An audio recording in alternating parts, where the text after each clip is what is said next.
Bascoulard? Un simple marginal ou un dessinateur génial tombé dans l'oubli? Un clochard qui vivait en ermite ou un provocateur dont le comportement étrange indignait la bonne société berruyère? Un travesti farfelu ou un intellectuel incompris? Il a passé sa vie à peindre et à dessiner chaque rue, chaque monument de Bourges. Il a dessiné des centaines d'œuvres, aujourd'hui dispersées. Sa vie s'achève tragiquement, en 78. Il meurt assassiné. Comment est-il devenu, près de 40 ans après sa mort, une signature dans le monde de l'art? Bascoulard, un destin, un dessin tragique. Bascoulard, c'est pas un personnage monolithique, c'est plein de facettes. Au départ, moi, ce qui m'intéressait, enfin, ce que j'avais découvert, c'est que Bascoulard était un témoin de la métamorphose de la ville. Par exemple, il dessine la première barre HLM de Varicom, où il habitait, lui. C'était ça qui m'intéressait, et puis sa vie, qui est quand même assez étonnante. Ça commence par quasiment le meurtre de son père par sa mère, puis lui-même est assassiné. Donc il y avait toute cette vie, et puis surtout ce choix de vie, parce qu'il choisit de vivre comme ça, en clochard. La vie de cet artiste fascine depuis longtemps Patrick Martinat, ancien journaliste au Berry républicain. Il écrit actuellement sa 3e biographie et ne cesse de découvrir des aspects de sa personnalité. En fait, Bascoulard est quelqu'un qui adore se mettre en scène. Il se fait prendre en photo, mais très jeune, et à chaque fois il pose.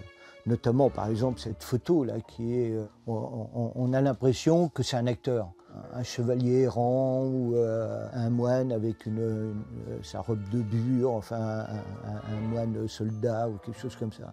Cette lubie de s'habiller en femme.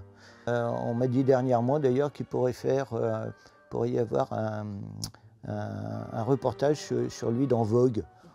Vogue international, c'est quand même étonnant, quoi. Bascoulard était pourtant très loin du monde de la mode. Dans les années 50, 60 et 70, les commerçants, les enfants du centre-ville l'ont tous aperçu en train de dessiner.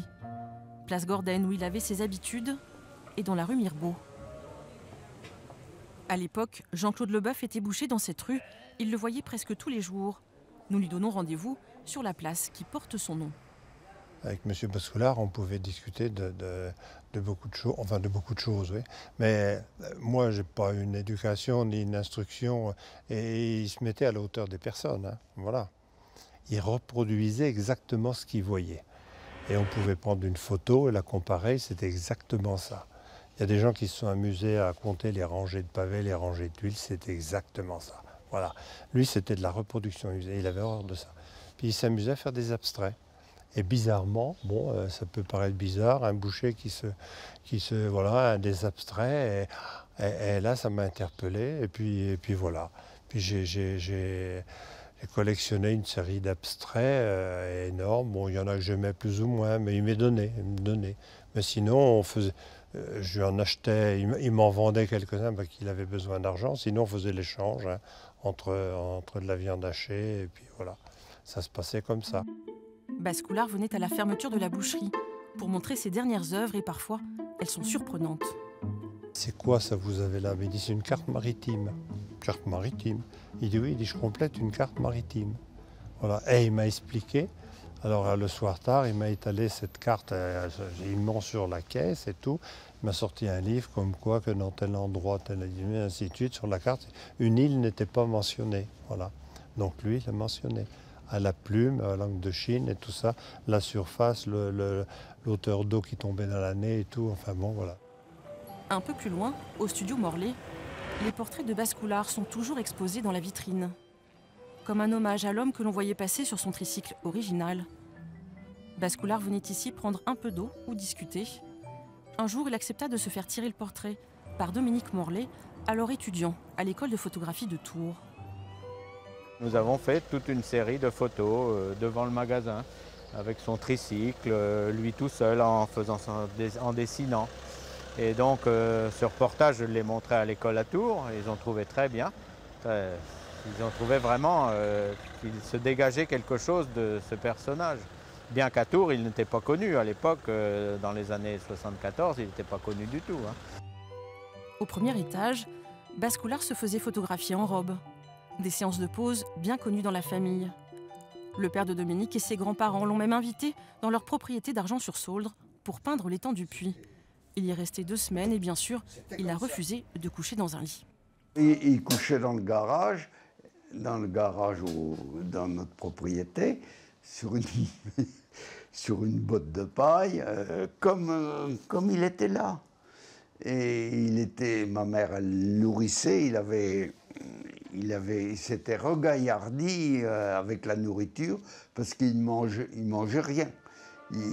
S'il avait faim, il dessinait, puis il allait acheter une tranche de jambon pour les chats et puis pour lui.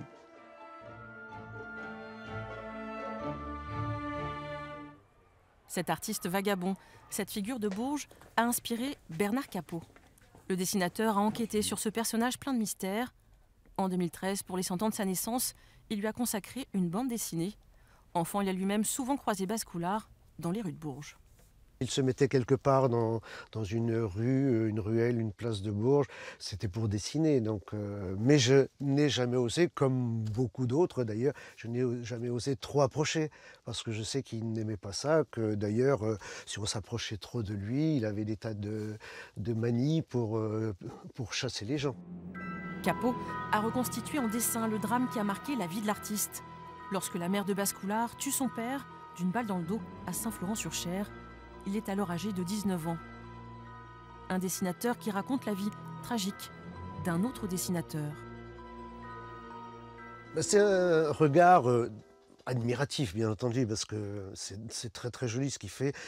J'avoue que j'ai un faible pour ses peintures, qui sont beaucoup plus rares. Mais il avait un don de la couleur extraordinaire qu'il a dû abandonner à un moment ou à un autre, peut-être faute de matériel de peinture, tout simplement. Et on connaît plus sa période ancrée à l'encre. Il avait une maîtrise pour restituer les volumes, les ombres. C'était magnifique.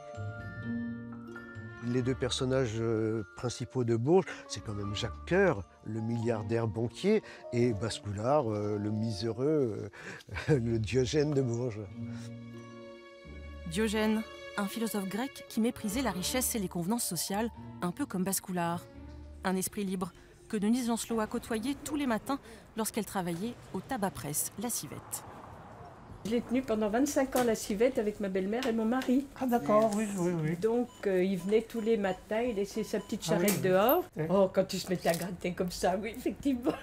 Il disait qu'il avait des puces. Oui.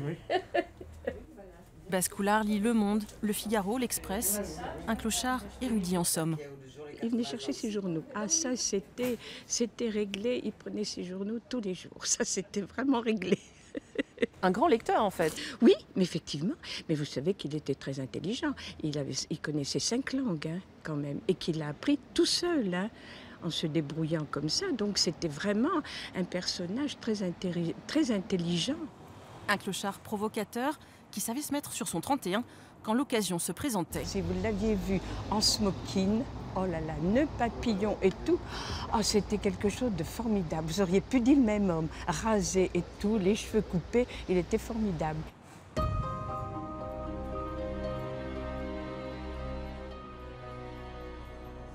Mais on sentait les derniers temps, on sentait qu'il n'était plus pareil, on sentait qu'il avait quelque chose, qu'il avait peur de quelque chose. Mais bon, ça on ne savait pas et on ne saura jamais.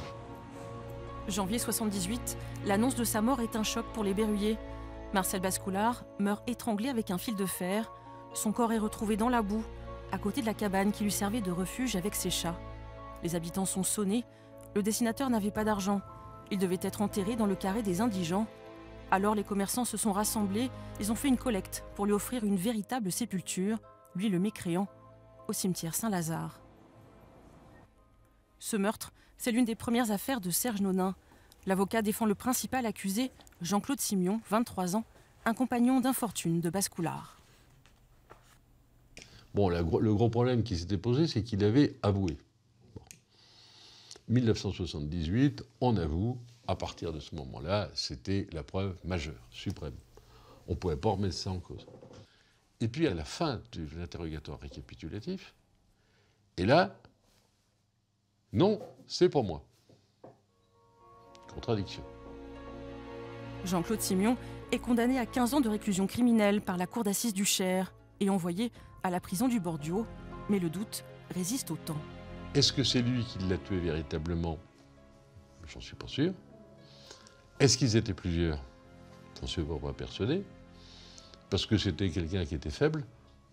Et visiblement, il n'avait pas la trempe, enfin, parce qu'il faut quand même de la trempe, je suppose, pour tuer quelqu'un de la façon dont il a été tué.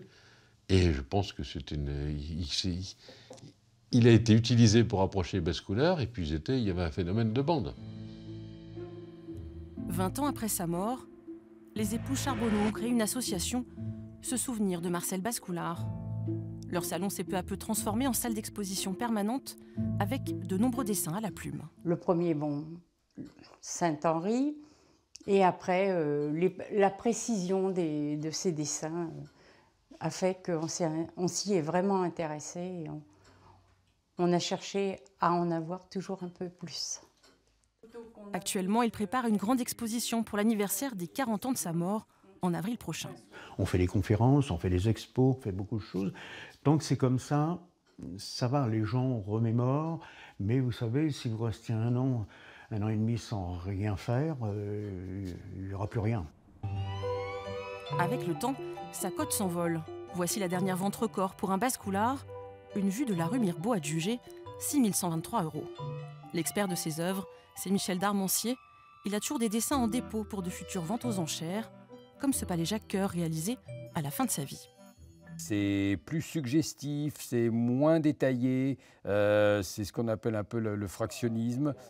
Fourchette de prix va dépendre de nombreux critères. Un dessin à la plume simple, sans couleur et des dernières années, on va dire, va avoir une valeur entre 400 et 600 € à peu près.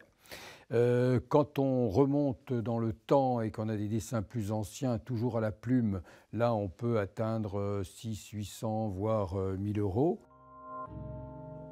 Entre Bascoulard et les Berruyer, l'histoire d'amour est compliquée. Rejeté, adulé, incompris, il n'existe pas de musée Bascoulard à Bourges. Pourtant, des lycéens de Jean Mermoz ont réalisé un documentaire. Une rétrospective est en préparation, un 3e livre en cours d'écriture. Une reconnaissance tardive de son talent. La vie de cet artiste restera encore longtemps comme ses dessins, pleine de mystères, avec des touches de clair-obscur, entre l'ombre et la lumière.